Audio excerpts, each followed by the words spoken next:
Caríssimos irmãos e irmãs, que a paz de Jesus vibre em cada um de nós. É com alegria que novamente nos reunimos para mais uma reflexão, hoje sobre o tema Valorize a Vida.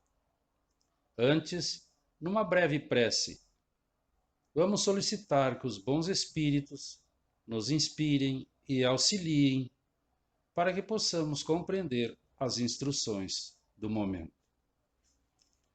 Nós vamos ver sobre vida.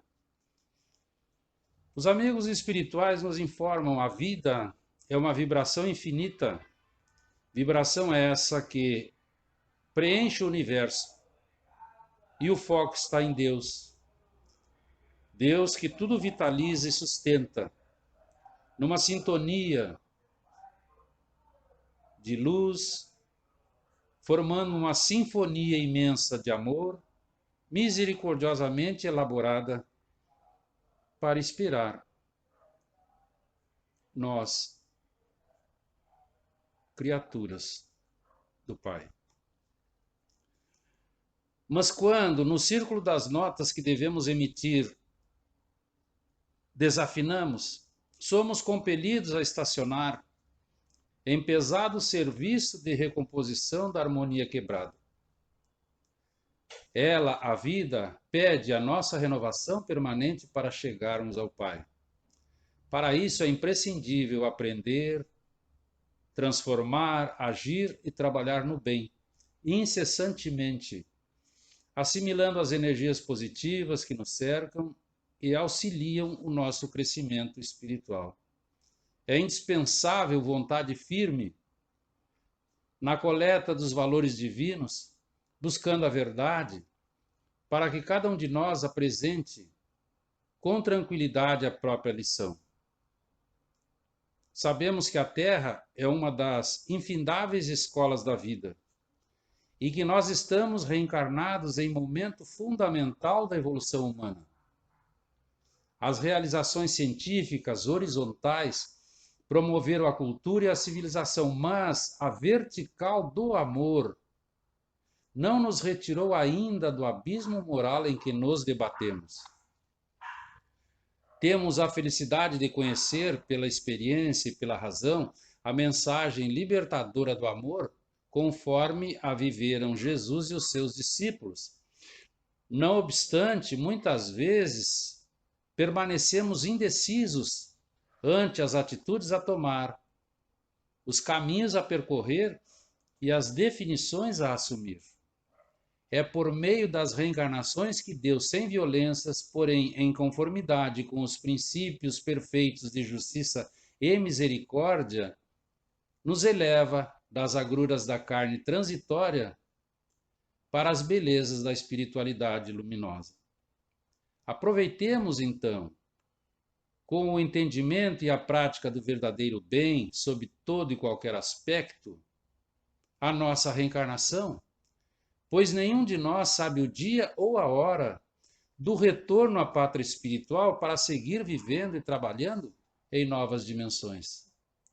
É imprescindível, então, armazenar alegria para distribuí-las aos tristes, amealhar sorrisos, espalhando bondade pelos caminhos, gerar e guardar reservas de ternura para ofertar a todos nessa hora tão dura dos sentimentos humanos, levando afabilidade e atenção aos decepcionados. Embora exista muito trabalho no bem sendo feito, encontramos o planeta ainda mergulhado em tormentos de todos os tipos, a exigir coragem e discernimento para que possamos atravessar as horas presentes sem tantas quedas. Defrontados por tantos desafios ásperos e cruéis, não vacilemos em procurar o aconchego de Jesus, para termos condições de encaminhar nossos passos amanhã no futuro venturoso, seja na terra regenerada ou em qualquer outra morada do Pai. O nosso triunfo não é contra as demais criaturas, mas sim sobre as nossas heranças negativas que dormitam na nossa intimidade e que se apresentam ardilosas e contínuas quando nós damos oportunidade. O Mestre já nos solicitava: vigiai e orai. Para quê? Para que a nossa vitória seja plena.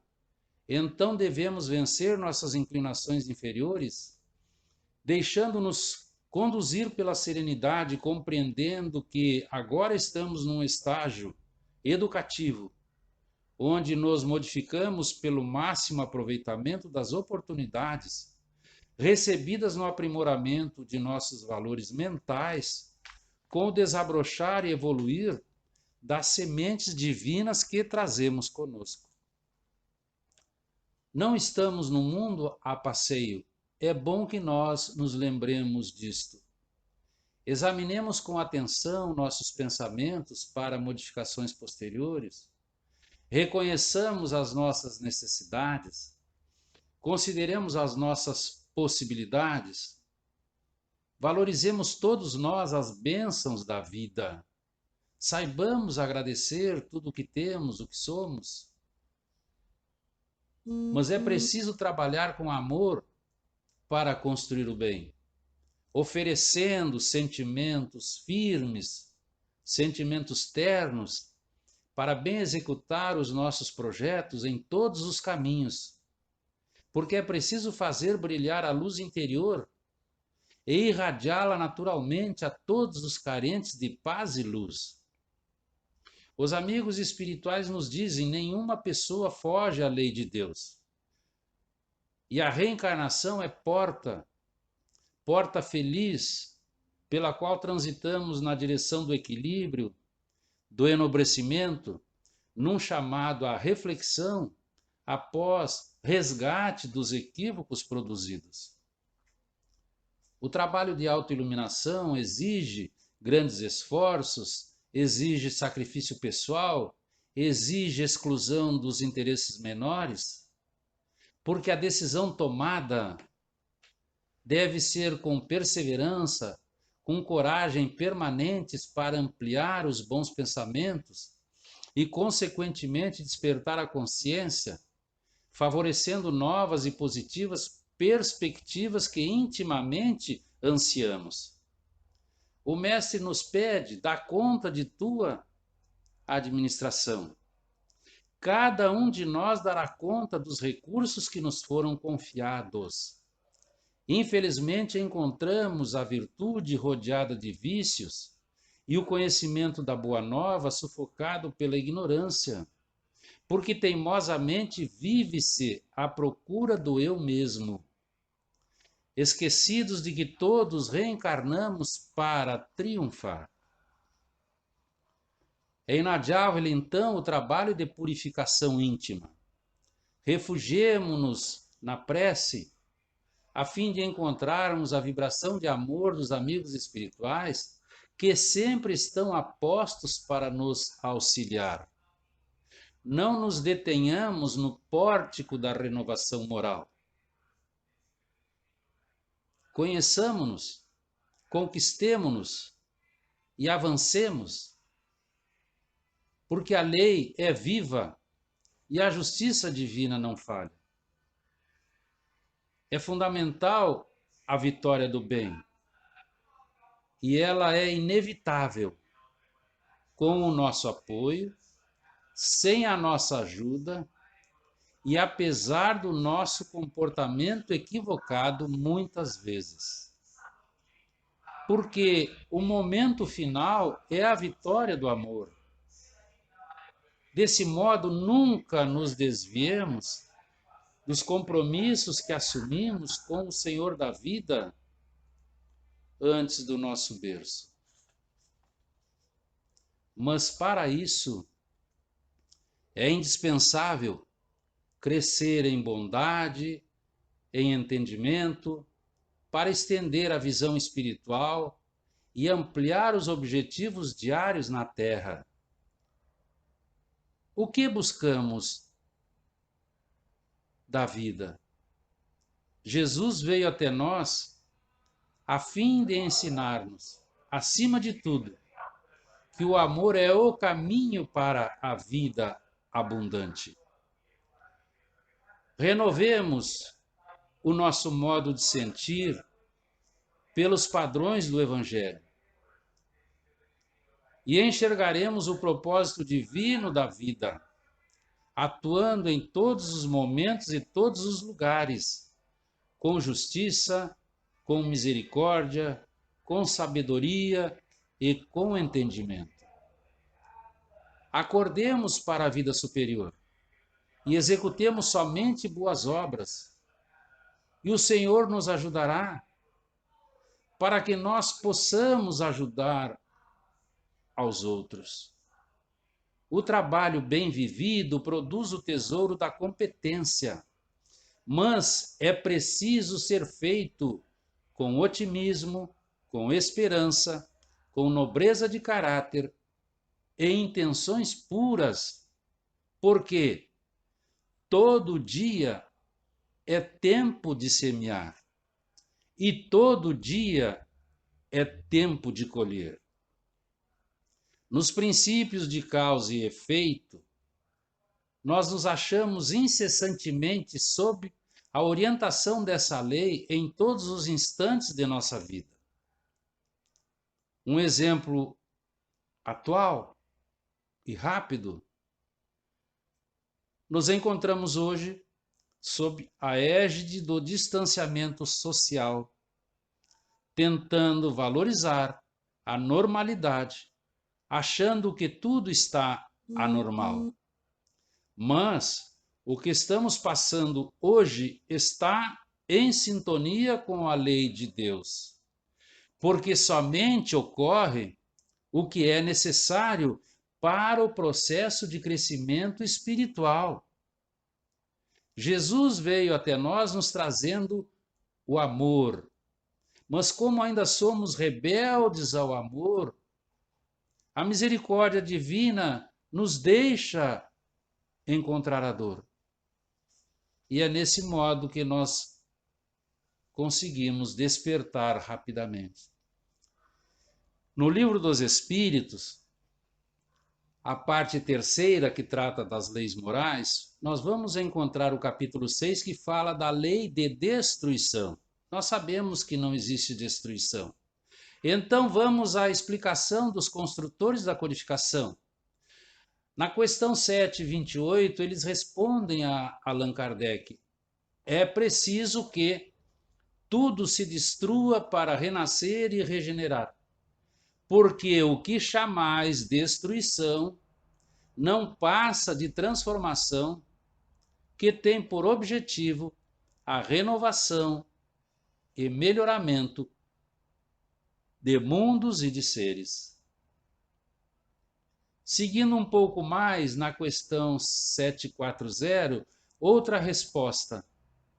São provas que fornecem ao homem a ocasião de exercitar a sua inteligência, demonstrar sua paciência e sua resignação à vontade de Deus, e o orientam para demonstrar sentimentos de abnegação, de desinteresse pela materialidade e de amor ao próximo, se não está dominado pelo egoísmo e pelo orgulho. E corroborando essas informações, nunca se viu tanta colaboração como hoje. O que acontece nos dias atuais é para transformar instintos em futuros sentimentos.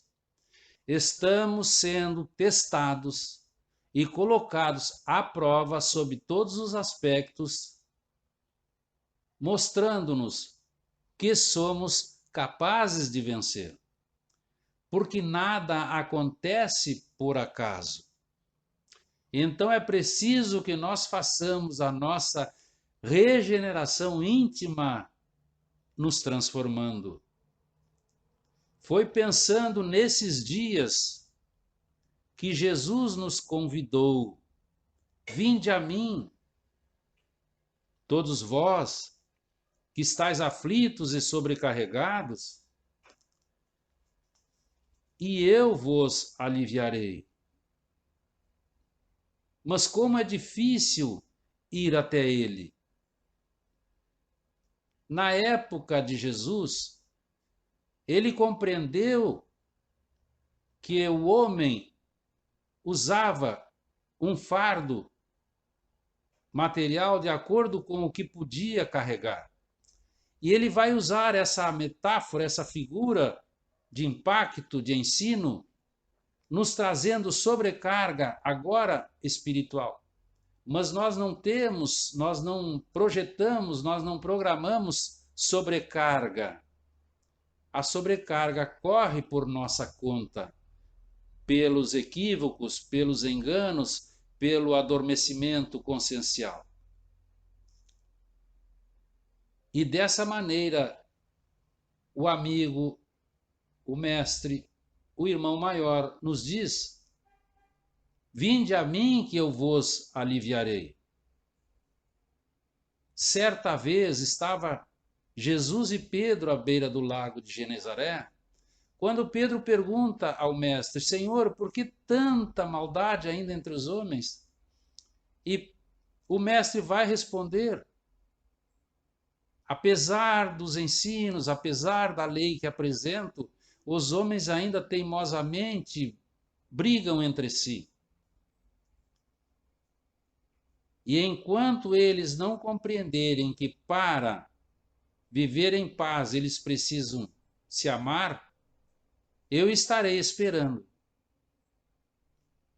para que possa aliviá-los dos seus enganos e equívocos milenares. E hoje, principalmente hoje, nós vivemos sitiados pelo medo, pela incerteza, pela aflição e pelas sombras. Por quê? Porque a nossa fé ainda é menor que o grão de mostarda da parábola do mestre. Outra história que ele contou. Se nós tivéssemos a fé do tamanho do grão de mostarda, que é o menor dos grãos e que depois se transforma numa árvore, um arbusto possante em que os pássaros farão seus ninhos. Esse é o exemplo. E a nossa fé ainda é menor do que aquele minúsculo grão. Nós precisamos, então, confiar em Deus. Nós precisamos acreditar em nós. Nós devemos esquecer o mal para sempre, porque o nosso trabalho é de semeador do bem, e é preciso semear o bem a todo instante, porque o tempo não para. E se agora nós estamos encontrando o nosso ontem, não nos esqueçamos que o nosso hoje será a luz ou a sombra do nosso amanhã. Que fique para nossa reflexão esses momentos sublimes. Muita paz a todos, queridos irmãos e irmãs. Muito obrigado.